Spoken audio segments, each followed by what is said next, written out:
My name is Emily Carter, and if you saw me today, sitting in this glass-walled office on the 42nd floor, you'd think I've had it easy all my life. The soft hum of the city drifts through the double-pane windows. My silk blouse feels cool against my skin, and my leather chair fits me like it was designed just for me. People see the calm, polished version of me. What they don't see is the storm that built me. This morning, as I sipped my coffee, bold, black, exactly how I like it, my phone buzzed. One glance at the screen, and my hand froze midair. The name flashing across it? Daniel Carter. My cousin. The man who once stood on my land, smirking, as if taking from me was his birthright. The man who laughed when I begged him to be fair. I let the phone ring twice before I answered. His voice, once dripping with arrogance, sounded different now. Desperate. Cornered. He wanted a meeting. No, he needed one. For a moment, I almost laughed. Fate had a cruel sense of humor, because Daniel had no idea. He had no clue that the woman he once pushed aside now controlled the very empire he was drowning to save. I swirled the last sip of coffee in my cup, the taste lingering bitter and bold on my tongue. My cousin took my land. Now, I own his business. I was 21 when it happened. The air in my father's study that day felt heavy, like the silence before a storm. Papers were scattered across the oak desk, and Daniel stood tall, shoulders squared, his smug smile cutting through me like a blade. My uncle had passed suddenly, and in the chaos, Daniel found his way into documents that should never have been his. "This land was never really yours, Emily," he said, sliding the signed deed across the desk as if it were a poker chip. "You're young and inexperienced. What would you do with acres of farmland anyway?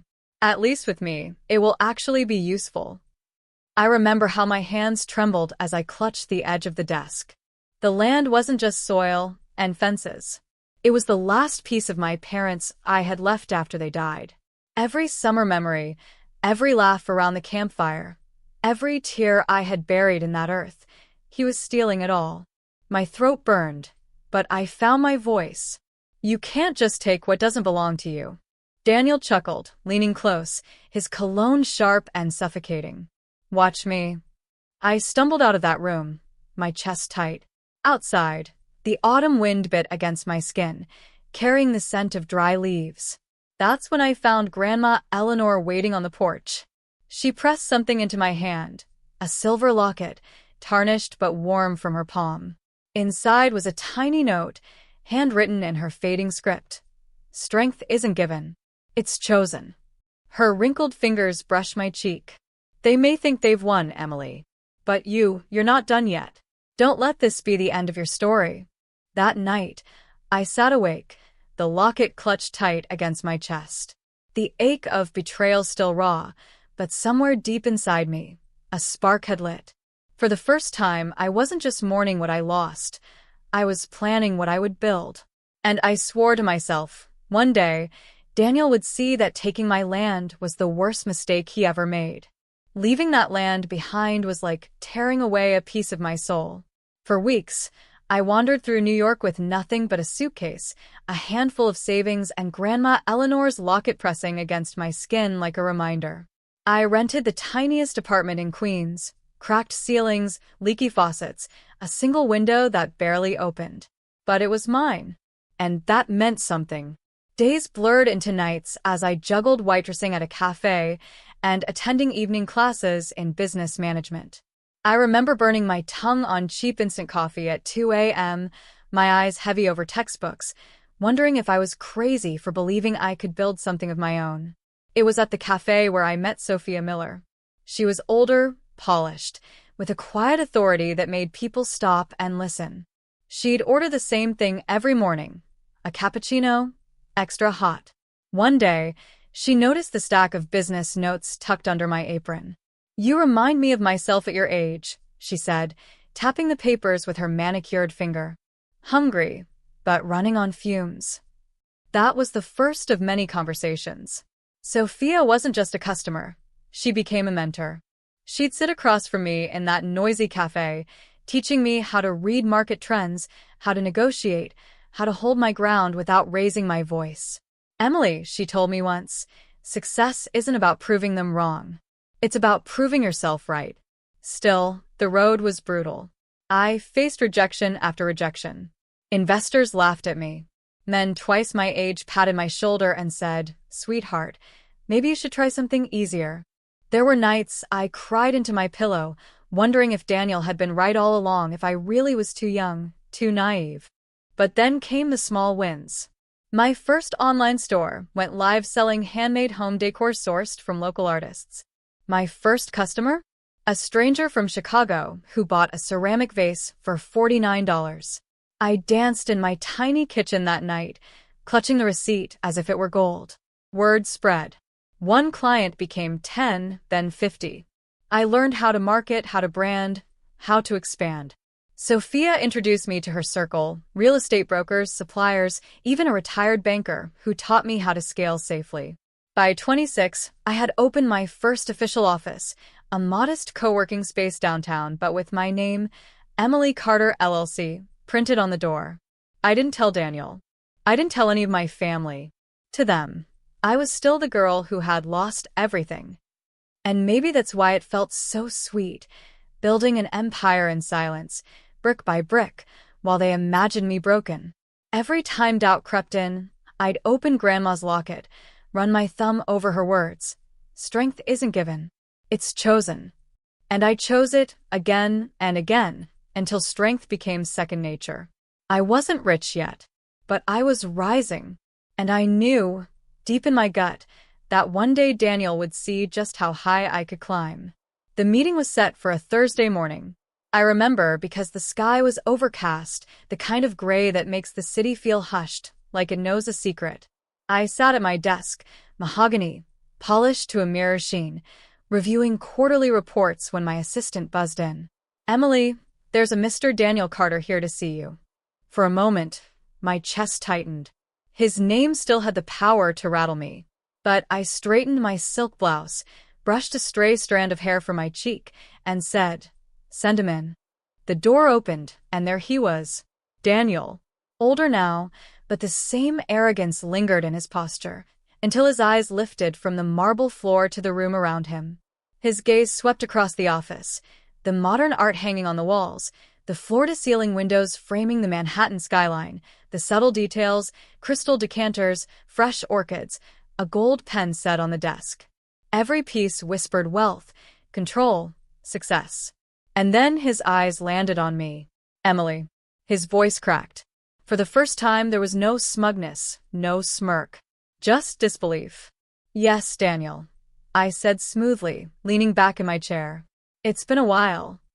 He cleared his throat, tugging at his collar. I wasn't expecting all this." I folded my hands, the locket cool against my skin beneath the blouse. "People rarely do." He hesitated, then finally came out with it. "I need your help. The business, it's drowning. I've got debts, suppliers pulling out, banks breathing down my neck. I was told there's a new majority stakeholder. Someone who could save it. That's why I came. I thought maybe you could connect me." The silence between us stretched. I could hear the faint ticking of the clock on the wall, the distant hum of traffic 40 floors below. And then I smiled. Slow. Controlled.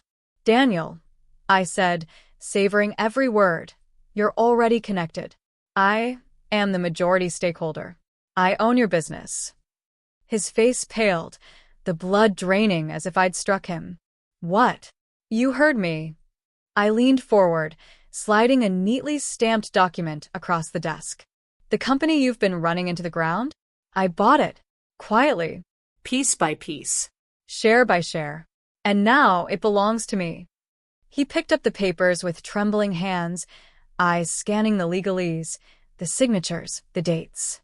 When he finally looked up, his mouth opened, but no words came. I let the silence do its work. Let him sit there, drowning in the weight of his own downfall. Finally, he whispered, "You planned this." "No," I corrected softly. "I built this. You stole from me once, Daniel. You thought taking my land meant ending my future. But all you did was light a fire you couldn't put out." He sank into the leather chair opposite me, his shoulders slumping, his arrogance stripped bare. For once, he looked human. Small even. I tilted my head, studying him. Tell me, cousin, how does it feel to sit here, begging for mercy from the woman you once called weak? His lips parted, but no sound came out. Only shame. And in that moment I realized something. This wasn't just about revenge. It was about balance. Justice. A reckoning long overdue. I rose, walking to the window, the city sprawling below us like an empire at my feet. My cousin took my land, I whispered, my reflection staring back at me in the glass. Now I own his business. Behind me, I could hear Daniel's ragged breath, the sound of a man watching his world collapse. And for the first time in years, I felt the scales finally tip in my favor. Daniel sat there, silent, his knuckles white as he gripped the edges of the contract. His eyes darted between the paper and me, as if hoping the words would change, as if reality might bend back in his favor. But it wouldn't. Not this time.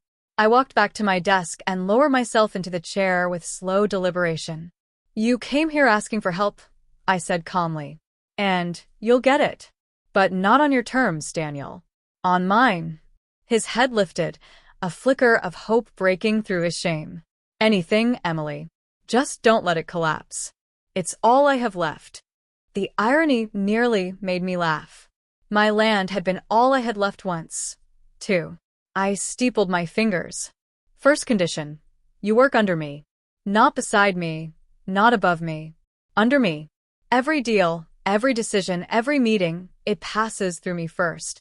If you want this company to survive, you'll learn humility the hard way. He swallowed, his jaw tightening. And if I refuse? I leaned forward, voice low and sharp. Then you'll watch your legacy burn to ash, while I rebuild it without you. The choice is yours. His silence was answer enough. Second, I continued, you will pay back what you owe, not just in money, but in accountability. You will visit Grandma Eleanor every week. You will help restore the family's old farmhouse that you let rot. And you will stop pretending the past never happened. You broke this family when you stole from me. Now you'll help mend it. His eyes widened, caught off guard. You'd really force me to? Yes. My tone was steel. Because redemption without responsibility is just another lie. I let the words hang, then leaned back, my voice softening. Not with pity, but with truth. Daniel, I don't want to destroy you. That's what you never understood. I just wanted respect. You dismissed me, mocked me, stole from me because you thought I had nothing. And now you're sitting here because I built everything you couldn't. He lowered his gaze, shame painting his face in muted strokes. I wasn't finished. One last condition. You're going to train the next generation in this company, and half of them will be women. You will mentor them, support them, and never again treat ambition like it belongs only to men. For the first time, his eyes softened, guilt flickering into something like understanding. You're serious. Dead serious. The room was quiet except for the distant hum of the city. Then slowly Daniel nodded. All right, I'll do it. I studied him for a long moment, making sure I saw sincerity beneath the desperation. Finally, I gave a single nod. This isn't about revenge, Daniel, I said, standing. It's about rewriting the story. You took my land. Now I own your business. But what we build from here, that's what will matter. He rose too, shoulders heavy, but something in his posture had shifted. Smaller, but maybe humbler. And for the first time in years, I saw a crack in the armor of arrogance that once defined him. Maybe, just maybe, he could change. Weeks turned into months, and slowly, I began to see the shift. Daniel showed up at the office on time. Every day, no longer swaggering in with that entitled smirk. He sat in meetings quietly at first, listening more than speaking, a student in a place where he once thought he was king. The arrogance wasn't gone. Not completely, but it had dulled, chipped away by humility and necessity. One afternoon, I visited Grandma Eleanor. She was on the porch, rocking in her favorite chair, the autumn sun warming her silver hair. Daniel was there too, paintbrush in hand, restoring the shutters of the old farmhouse he'd once neglected. He looked up when he saw me, and for the first time in years, his nod carried no bitterness, just acknowledgement. Later, as Grandma pressed a cup of tea into my hands, she leaned close. See?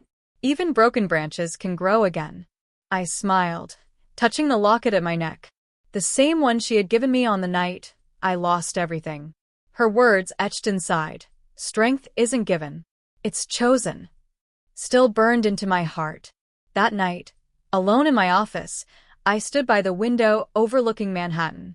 The city lights glittered like 1,000 promises, reflections of everything I had built. The pain of the past still lived inside me, but it no longer weighed me down. It had become part of the foundation. I thought about the girl I had been, standing outside that study years ago, hands trembling, eyes burning with tears. And I wished she could see me now. Not just the success, not just the wealth, but the strength in my spine, the calm in my voice, the peace in my heart. Daniel had taken my land, yes, but he hadn't destroyed me. He had unknowingly carved the path that led me here, to the woman who had risen from nothing, who had turned loss into legacy. I closed my eyes, the hum of the city wrapping around me, and let out a long breath. My cousin took my land, I whispered, the word steady, strong, final. But now, I own his business, and I own myself.